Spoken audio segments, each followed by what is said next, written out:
Hello there, Saber fans. Shamim here. I've got a new custom Saber install to show off to you guys. This commission was for a customer over in France, back when Saberforge was doing their Adaptive Saber Parts Kickstarter campaign. This customer had backed the Kickstarter campaign. He had selected the emitter, switch section, main body, and pommel that he wanted for a Saber. And then he had used my address as the shipping address so that when it was all completed, the pieces would be shipped to me. I could do the custom install and then send it all off to him in France to save on shipping.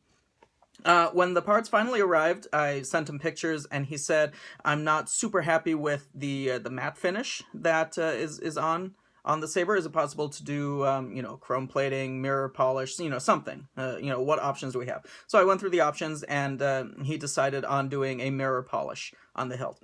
So I sent the parts off to my chrome plating shop, which also does polishing up to a mirror finish. So finally got those back. And then when I assembled it all together, I additionally applied a clear coat with powder coating. So I did a powder-coated clear coat just to preserve indefinitely the mirror finish that my shop did.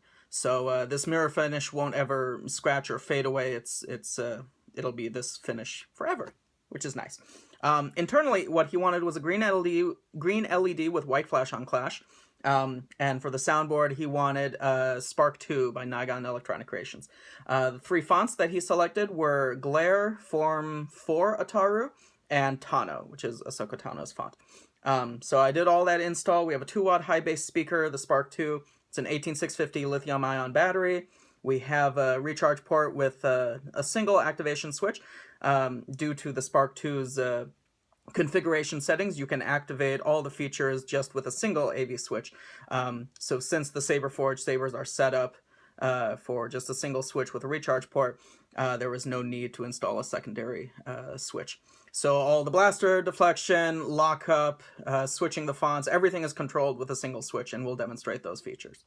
And then it's a tri-Cree XPE2 green-green-white for nice solid green LED as the main blade, and then you have white flash on clash.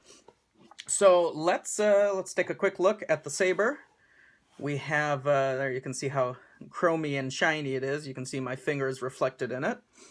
This is the Kanan Jarrus Rebel emitter. It takes up most of the takes up a good portion of the entire hilt, so it very much has a Kanan Jarrus inspired feel because the emitter for this piece is so large. The switch section here has some nice detail work with the ovals. The grip section starts right here and then goes to here with the cover tech. Most of it is covered with the pommel or with the leather grip. I think it looks like either reptile or stingray, probably reptile. I could go check the original sheet, but I don't remember. Anyway, and then here's the pommel, vented for sound. The cover tech knob has also been mirror polished and then clear coated. So let's get her fired up. This Saber is loud, which I love. All right, so first font is Form 4 Ataru.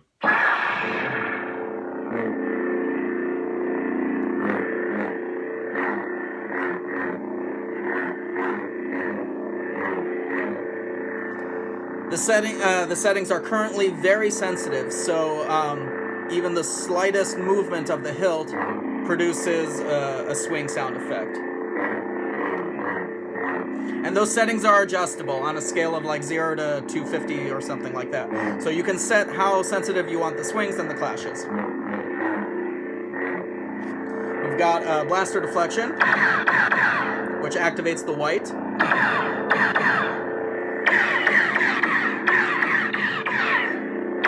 See if we can get some clashes going.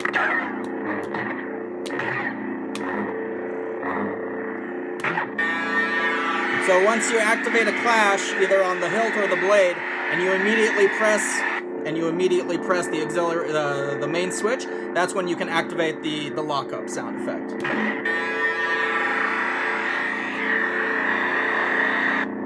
And it'll go until you press the main switch again. Press and hold to turn it off. Now, to switch to the next font, you just give it a little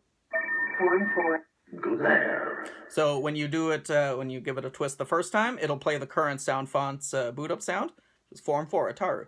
And then you twist it again, it'll advance to the second font, which is glare.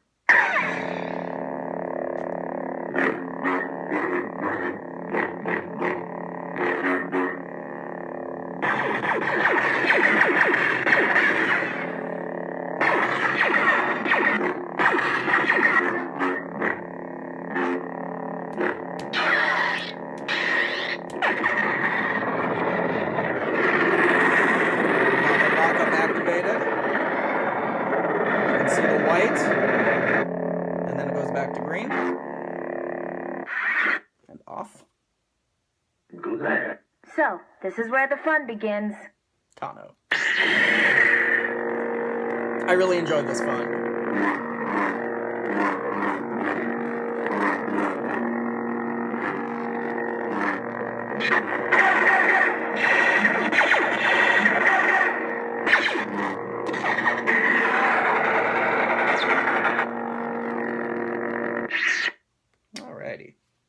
And then it'll advance to saber tracks and then back to Form 4 Ataru. So, this... Form 4 Ataru. Let's get a blade installed. Show off the green color. And some of the flashing a bit more fully. This emitter has a crazy deep blade socket. It's like 2.5, maybe 3 inches long. Like... Here's where the LED is seated. The LED is about right here. So all of this is blade socket depth. So, ooh, that goes in very deep. Y'all can just say it. So the lovely bright shade of green in person and on camera.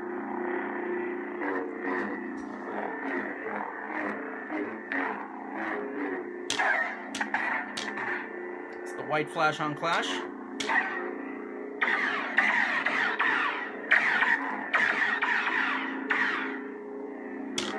Let's get a lockup activated. So it's a strange sound effect that whatever the font maker is who made Form 4 Ataru, it's an odd lockup sound effect, but meh.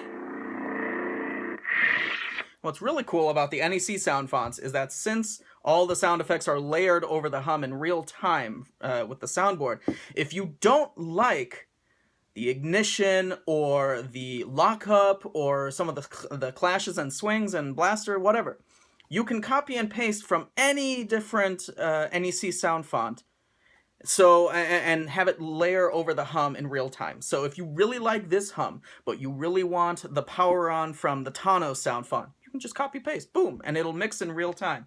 So that's a really cool feature of the NEC soundboards. Let's switch to glare.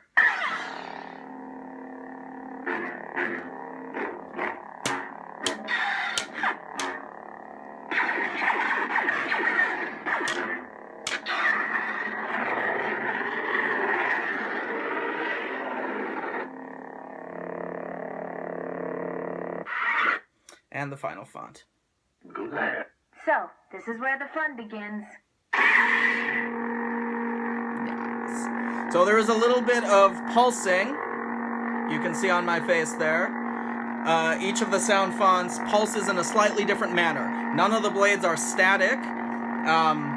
That all is adjustable via the removable SD card on the soundboard. So if you want to change any of the settings, it's very easy to do that. Let's remove the blade and then we'll... So, this is where the fun begins. Oh, shut up.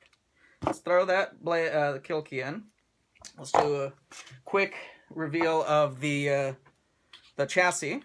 I've been using the 3D printed chassis from Darth Rio. So you unscrew the pommel. There is the speaker. It's a 2-watt high bass speaker. Give it a few little pops. Comes all the way out. And then you give it a little shake and it comes out. So there's your speaker mount. You've got your battery. And then on this side, you've got your soundboard. So it'll come out all the way if you need it to. And all the wires, everything is heat shrinked and nice and ready to go. But your SD card is right there. It's that black line. So you would, you know, give it a little push. You see it's popped out. You can grab it with a pair of tweezers or your fingers if your fingers are small. The soundboard does lift up a little bit if you need it to. Just gives you a little bit more flexibility. This white pad here is just a little bit of adhesive pad tape. But the soundboard is basically free to go up and down like that if you needed to. And then once you're done, you slide the SD card back in. It'll give it a little click. There's the click. There's the click for it to go back in. You slide the whole thing in. Be careful not to touch the face of the speaker. You could damage it. Once you get it in a little bit, then the pommel brings it all the way in. Nothing's rattling. And you're good to go.